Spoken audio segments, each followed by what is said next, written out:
Hi friends, ఈరోజు మనం Indian సొసైటీలో భాగంగా 5వ పాఠ్యాంశం బంధుత్వం గురించి ఈరోజు తెలుసుకున్నాం. ఈ బంధుత్వం నుంచి ప్రతి కాంపిటేటివ్ ఎగ్జామ్కి 1 లేదా 2 ప్రశ్నలు వచ్చే అవకాశం ఉంది. ఇప్పుడు ఈ పాఠ్యాంశం గురించి తెలుసుకుందాం.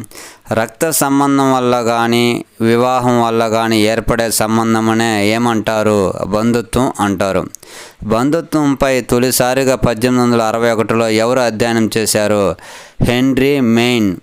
తొలిసారిగా బంధుత్వం అనే పదాన్ని ఏ గ్రంథంలో ఉపయోగించడం జరిగింది? ప్రాచీన చట్టం అనే గ్రంథంలో ఉపయోగించడం జరిగింది. పితృస్వామ్య ఆధిపత్యంలో ఉన్న కుటుంబాలను ఎవరు పరిశీలన చేశారు? Henry Maine. మాతృవంశ సంబంధాలను పరిశీలించి బంధుత్వం ప్రాముఖ్యతను ఆదిమ వివాహం అనే గ్రంథంలో ఎవరు విశ్లేషించారు? మెక్లెనన్. ఇప్పుడు మనం బంధుత్వ నిర్వచనాల గురించి తెలుసుకున్నాం. సంక్లిష్టమైన పరస్పర సంబంధం గల బంధువుల మధ్య గల సంబంధాల నిర్మిత వ్యవస్థ బంధుత్వం అని ఎవరు పేర్కొన్నారు? మర్డోక్.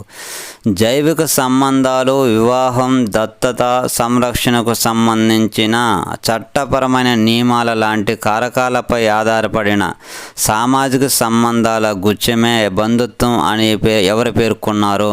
స్మెల్సర్. ఒక మనిషి జీవిత భాగస్వామిని ఎంచుకోవడం, గర్భధారణ, మాతృత్వం, పితృత్వ, సామాజికీకరణ, తోబొట్టువు లాంటి మౌలిక వాస్తవాలను అధ్యయనం చేయడం బంధుత్వం అని ఎవరు పేర్కొన్నారు? Robin pox. లైంగికత, తరాలు, వైవిక సంబంధాలు, జ్ఞాతి సంబంధాలు బంధుత్వానికి ఆధారం అని ఎవరు పేర్కొన్నారు? హరి జాన్సన్. భారతదేశంలోని బంధుత్వ రీతులను అర్థం చేసుకోవడానికి అత్యంత ముఖ్యమైన అంశాలుగా వేటిని పరిగణిస్తారు? కుల వ్యవస్థ, కుటుంబ వ్యవస్థలు. బంధుత్వం 2 రకాలు. 1 వైవాహిక బంధుత్వం, 2 ఏకరక్త బంధుత్వం. వివాహం ద్వారా ఏర్పడే బంధుత్వంను ఏమంటారు అంటే వైవాహిక బంధుత్వం అంటారు. ఎగ్జాంపుల్గా భార్యాభర్తలకు బంధువులందరూ వైవాహిక బంధుత్వం కిందకి వస్తారు. ఒకే రక్త సంబంధం కలిగిన వ్యక్తుల మధ్య ఉండే బంధుత్వాన్ని ఏమంటారు? ఏకరక్త బంధుత్వం అంటారు. ఎగ్జాంపుల్గా తల్లిదండ్రులు, అక్కా చెల్లెళ్ళు, అన్నదమ్ములు మొదలైన వారు ఈ వర్గం కిందకి వస్తారు. ఇప్పుడు మనం బంధుత్వం పరిభాష గురించి తెలుసుకున్నాం. ఒక వ్యక్తికి అతని బంధువర్గంలోని సభ్యులకు మధ్య గల సంబంధం గురించి తెలిపే పదం ఏది? బంధుత్వ పరిభాష. ప్రపంచవ్యాప్తంగా బంధుత్వ పరిభాషపై పదాలపై మొదటిసారిగా సర్వే నిర్వహించిన వారు ఎవరు? Louis Henry Morgan. బంధుత్వ పరిభాషను 3 రకాలుగా వర్గీకరించిన వారు ఎవరు? GP Murdoch. 1 ఉపయోగిత రీతి, 2 భాషా నిర్మాణం, 3 అనువర్తన పరిధి. ఇప్పుడు మొదటిగా ఉపయోగ రీతి బంధుత్వాల గురించి తెలుసుకుందాం.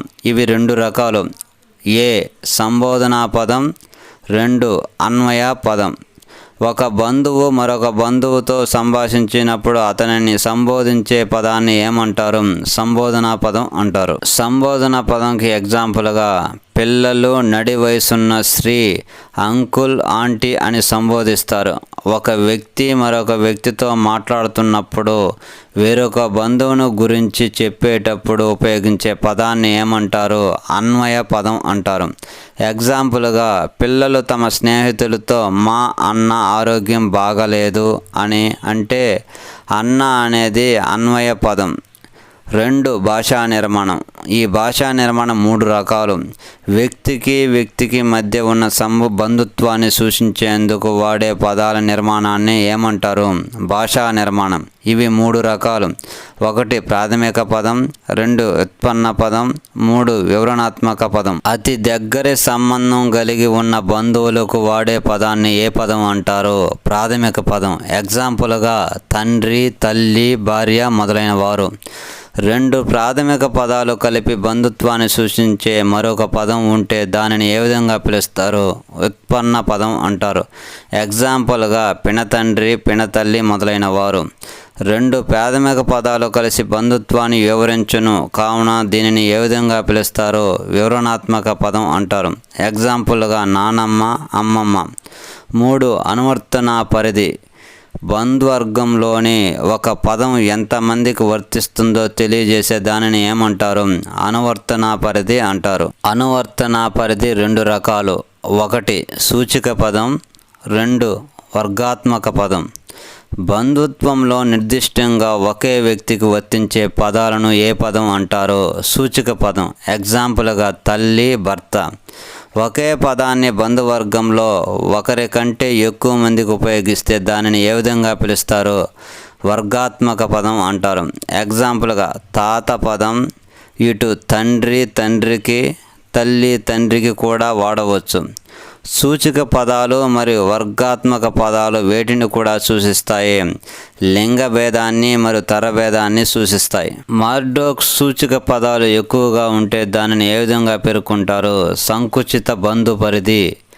మార్డోక్ వర్గాత్మక పదాలు ఎక్కువగా ఉంటే దానిని ఏ విధంగా పేర్కొంటారు? విస్తృత శ్రేణి పరిధి. బంధుత్వం స్థాయి ఇవి మూడు రకాలు.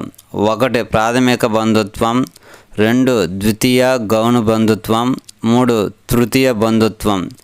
ఏ వ్యక్తికి అయినా తన జీవిత భాగస్వామితో పాటు తన తల్లిదండ్రులు, పిల్లలు ఏ బంధువులు అవుతారు? ప్రాథమిక బంధువులు అవుతారు. ప్రాథమిక బంధువులు రెండు రకాలు. ఒకటి ప్రాథమిక వైవాహిక బంధువులు, రెండు ప్రాథమిక ఏకరక్త బంధువులు. భార్యాభర్తల మధ్య ఉన్న బంధుత్వాన్ని ఏమంటారు? ప్రాథమిక వైవాహిక బంధువులు అంటారు. ఒక కుటుంబంలోని తల్లిదండ్రులకు, పిల్లలకు మధ్య ఉన్న బంధుత్వమును ఏమంటారు? ప్రాథమిక ఏకరక్త బంధుత్వం. ఓ కుటుంబంలోని ప్రతి వ్యక్తికి ప్రాథమిక బంధువులు ఎంతమంది ఉంటారు?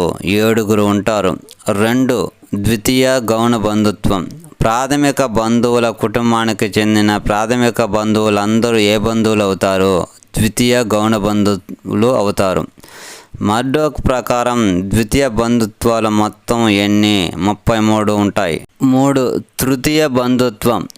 ద్వితీయ బంధువు యొక్క ప్రాథమిక బంధువులు ఏ బంధుత్వం అవుతారు? తృతీయ బంధుత్వం. మార్డోక్ ప్రకారం ప్రతి వ్యక్తికి ఇటువంటి తృతీయ బంధువులు ఎంతమంది ఉంటారో 151 మంది ఉంటారు. పితృవంశంలోని రక్త సంబంధీకుడిని ఏమంటారు? ఆగ్నేట్ అంటారు. తల్లి తరపున రక్త సంబంధీకులను ఏమంటారు? కాగ్నెటిక్ అంటారు. బంధుత్వ సంబంధాలను ట్రేస్ చేయడానికి ఏమంటారు? ఆగ్నేషన్ అంటారు. పశ్చిమ ఆస్ట్రేలియాలోని తెగలలో వంశావళి పద్ధతి ద్వారా వంశవృక్షాల రూపొందించిన మానవ శాస్త్రజ్ఞులు ఎవరు? Sir George grey. సాధారణంగా 3 తరాల బంధువుల గురించి తెలిపేది ఏది? వంశం. బంధుత్వ సమూహాలు రకాలు. బంధుత్వ సమూహాలు 2 రకాలు. ఒకటి నివాస బంధు సమూహం, రెండు వంశానుక్రమ సమూహం.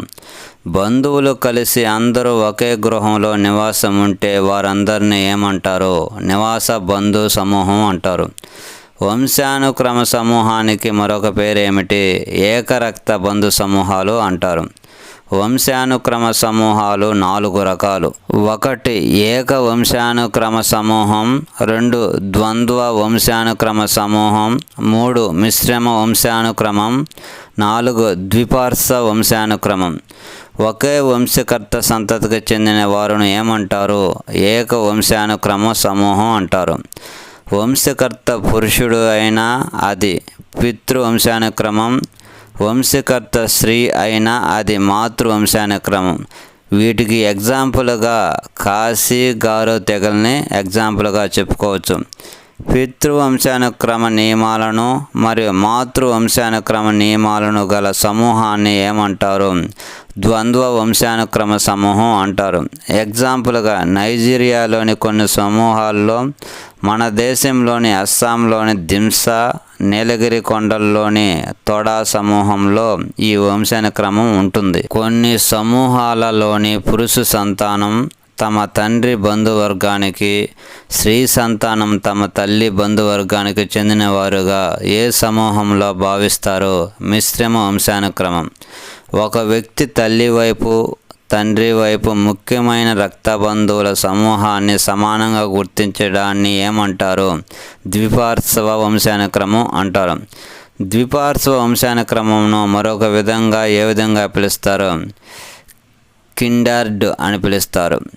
బంధుత్వ ఆచరణలు లేదా ప్రవర్తనా రీతుల గురించి ఇప్పుడు తెలుసుకుందాం.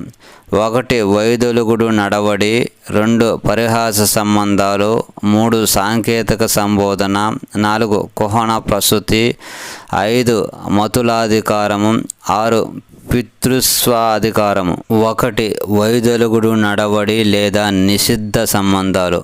ఇద్దరు బంధువులు పరస్పరం తప్పుకొని తిరగడాన్ని ఏమంటారు? వైదొలుగుడు నడవడి లేదా నిషిద్ధ సంబంధాలు అంటారు.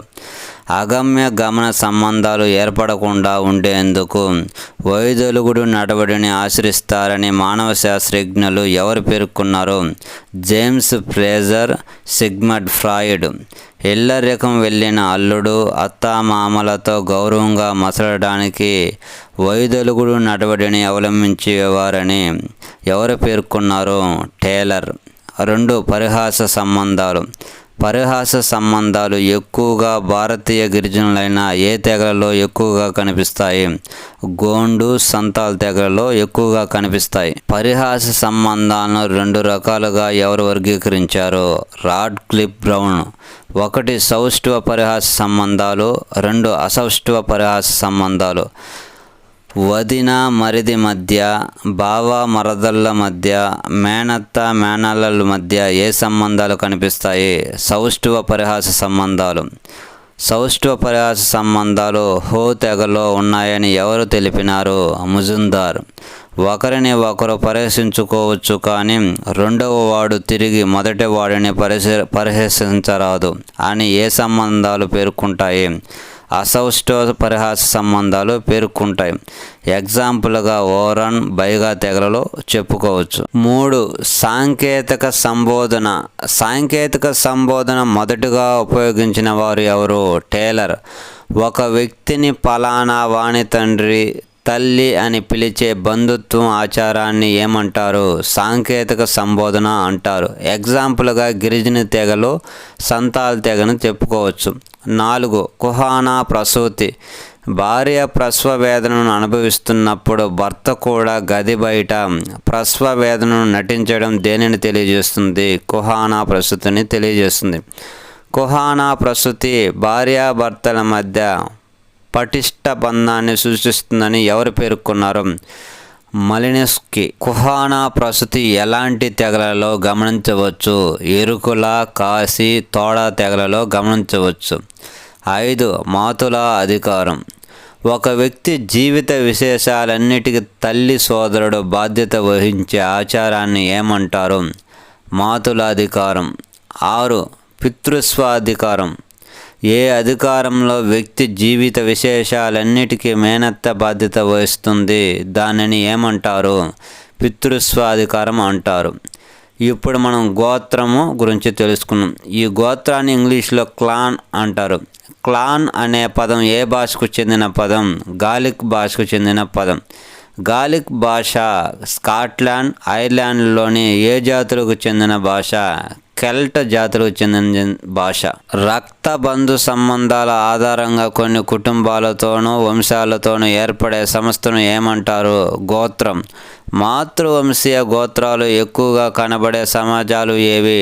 నాయర్స్, కాశీ, గారో తెగలు. పితృవంశీయ గోత్రాలు మామూలుగా ఏ సమాజంలో కనిపిస్తాయి? భారత సమాజం. మాతుల స్థానిక గోత్రాలు కనబడే సమాజం ఏది? హైందవ సమాజం బ్రిటిష్ కొలంబియాలో ఉంది. భారత కుల వ్యవస్థలో సగోత్రము మధ్య ఏ వివాహాలు ఆమోదయోగ్యమైనవి? 1 భిన్న గోత్రీయుల మధ్య వివాహం, ఒకే కుల వ్యవస్థల మధ్య గల వివాహం. ఐరావతి కార్వే 4 గోత్ర నియమాలు చెప్పడం జరిగింది. ఉత్తర భారతదేశంలో సహచరుల ఎంపికల పరిమితులలో ఏ నియమాలను ఆచరిస్తారు? 4 గోత్రాల నియమాలను ఆచరిస్తారు. ఎగ్జాంపుల్గా తండ్రి గోత్రం, తల్లి గోత్రం, నానమ్మ గోత్రం, అమ్మమ్మ గోత్రం. ఈ 4 నియమాలను పాటిస్తారు. 2 లేదా అంతకు మించిన గోత్రాల కలయికను ఏమంటారు? గోత్ర కూటమి. ఎగ్జాంపుల్గా అవోనాగా తెగ నాగాలాండ్లో, రాజ్గోండ్ తెలంగాణలో ఈ గోత్ర కూటమిని ఆశ్రయిస్తారు. ఒక ఆదిమ తెగలో సభ్యులందరూ కలిసి 2 బంధు సమూహాలుగా ఏర్పడితే ఆ సమూహాన్ని ఏమంటారు? ద్విశాఖ గోత్ర కూటమి అంటారు. ఎగ్జాంపుల్గా తోడా తెగలలో లార్త్ రోల్, లెవాలియోల్ అనే ద్విశాఖ గోత్ర కూటములు ఉన్నవి. సమాజంలో వేరువేరు ప్రాంతాల్లో నివసించే గోత్ర సభ్యుల సమూహాన్ని ఏమంటారు? సిబ్ అంటారు. గోత్రము కన్నా పెద్దదైన అంశము ఒక వ్యక్తి తన యొక్క చిరునామాగా లేదా పరిచయంగా చెప్పుకుంటారు. అది ఏది? ప్రవర. ఈ వీడియోలో బంధుత్వం అనే టాపిక్ గురించి బిట్స్ రూపంలో మీకు అందించడం జరిగింది. ప్రతి కాంపిటేటివ్ ఎగ్జామ్లో మీకు ఉపయోగపడతాయని ఆశిస్తూ మా వీడియోస్ మీకు నచ్చినట్లయితే లైక్ చేయండి, షేర్ చేయండి, ప్లీజ్ సబ్స్క్రైబ్ చేయండి. మరొక పాఠ్యాంశంతో మరొక వీడియోలో కలుసుకుందాం.